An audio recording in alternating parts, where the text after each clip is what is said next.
ගරු සෙල්ලතම්බි තිලකනාදන් ගරු මන්ත්‍රීතුමා විනාඩි 8ක කාලයක් ඔබතුමන්ට. கௌரவ சபைக்கு தலைமை தாங்கும் உறுப்பினர் அவர்களே, இன்றைய தினம் மனித உரிமை சம்பந்தமான பிரேரணையை கொண்டு வந்த கௌரவ பாராளுமன்ற உறுப்பினர் ஸ்ரீதரன் அவர்களுக்கு எனது நன்றியை தெரிவித்துக் கொண்டு, இவ்வாறான பிரேரணைகளை கொண்டு வருவதன் மூலம்தான் இந்த நாட்டிலே எமது ஆட்சியிலே இந்த மக்களுக்கு மனித உரிமை மீறலோ வேறு எந்த விதமான பிரச்சனைகளோ இல்லை என்பதை நாங்கள் தெரிவித்துக் கொள்ளக்கூடியதாக இருக்கும். அதேபோல் அண்மையிலேயே முத்தையன்கட்டு பிரதேசத்திலே கபிலன் என்ற இளைஞன் துரதிர்ஷ்டவசமாக மரணித்திருந்தார். அவரது குடும்பத்திற்கு எனது ஆழ்ந்த அனுதாபங்களை நான் தெரிவித்துக் கொள்ள விரும்புகின்றேன். உண்மையிலேயே அங்கே நடைபெற்ற சம்பவமானது ஒரு மறக்க முடியாத ஒன்றும் ஒரு துன்பியலாகவும் காணப்பட்டது. அங்கே நடைபெற்ற சம்பவத்தை பார்க்க நான் நேரில் சென்றபோது அவரது உறவினர்கள் எந்த விதமான எதிர்ப்புகளையோ ஆர்ப்பாட்டங்களையோ என் மீது என்னுடன் வந்தவர்கள் மீதும் பிரயோகிக்கவில்லை. அவர்களுக்கு நன்றாக தெரியும் இந்த அரசாங்கம் மிகவும் இந்த தமிழ் மக்களை விரும்புகின்றதென்றும், அதேபோல் அங்கே நடைபெற்ற சம்பவமானது ஒரு தனிப்பட்ட சம்பவமாகத்தான் அவர்கள் கருதினார்கள். நான் அங்கே சென்றபோது அவரது மாமியார் தெரிவித்தார், அவர்களுக்கு எதிரே காணப்படுகின்ற வீடு கூட இராணுவத்தினரால் கட்டி கொடுக்கப்பட்டது. அதேபோல பல வீடுகள் அங்கே இருந்த இராணுவ வீரர்களினால் கடந்த காலத்திலே கட்டி கொடுக்கப்பட்டதாக தெரிவித்திருந்தார். ஆனால் அங்கே அமைக்கப்பட்ட இராணுவ முகாமானது மக்கள் குடியிருப்பில் அமைக்கப்பட்டதன் காரணமாக எங்களது வேண்டுகோளுக்கிணங்க தற்போது அகற்றப்பட்டுள்ளது. அந்த காணியானது 30 ஏக்கர் விஸ்தீரணம் கொண்டது. அந்த இராணுவத்தினர் நான் நினைக்கின்றேன் இன்று முழுமையாக வெளியேறியிருப்பார்கள். வெளியேறிய பின்னர் அந்த காணியானது முல்லைத்தீவு மாவட்ட அரசாங்க அதிபரிடம் கையளிக்கப்பட உள்ளது. அவ்வாறு கையளிக்கும் போது அங்கே அந்த முகாமை எல்லையிடப்பட்ட அதாவது தூண்கள் கம்பிக்கட்டைகளை கற்சிலை மடுவில் உள்ள கோயில் ஒன்றுக்கு சம்மளந்துளாய் பிள்ளையார் ஆலயத்திற்கு வேலியிடுவதற்கு வழங்கிவிட்டு செல்வதாகவும் கூறியிருந்தார்கள். உண்மையிலேயே அங்கே இடம்பெற்றது இனவாதமோ மதவாதமோ இல்லை.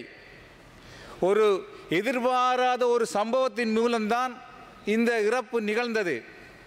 ஆனால் இந்த இறப்பை வைத்து வடக்கு மாகாணத்திலே சில அரசியல்வாதிகள், குறிப்பாக சொன்னால் தமிழரசு கட்சி ஒரு ஹர்த்தாலை அனுஷ்டித்தது.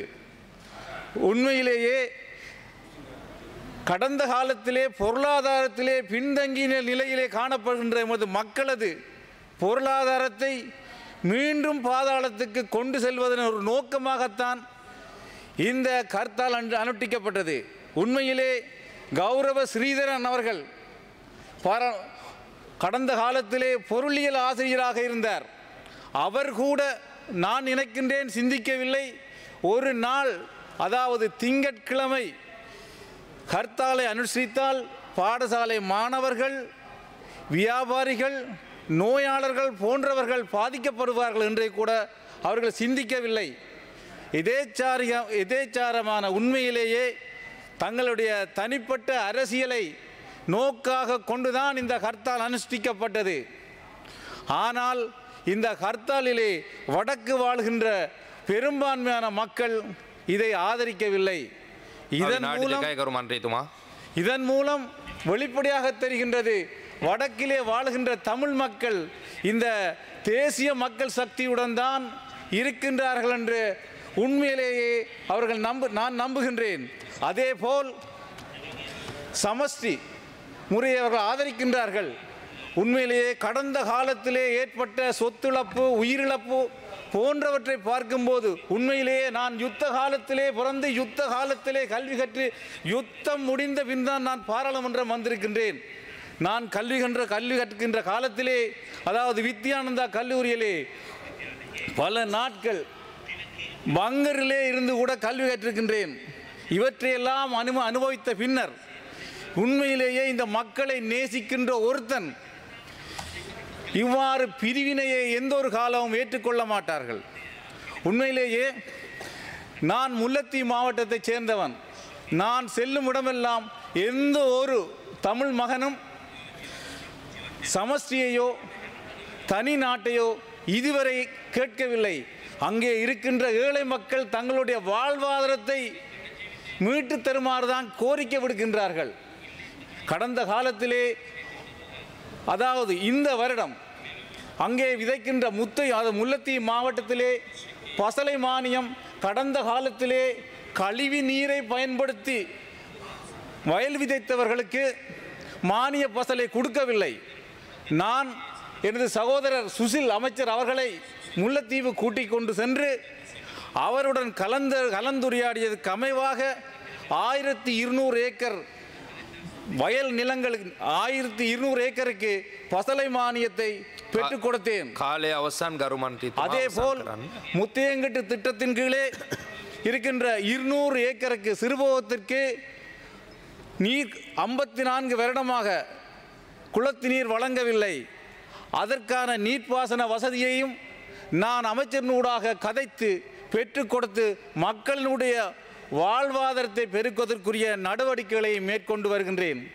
அதேபோல் பல்வேறுபட்ட அபிவிருத்திகளை எமது அரசாங்கம் மேற்கொண்டு எமது வன்னி பிரதேசத்தை அபிவிருத்தி செய்வோம் என்று கூறிக்கொண்டு எனது இந்த உரையை நிறைவு செய்கின்றேன். நன்றி. ස්තුතියි ඔබතුමන්ට.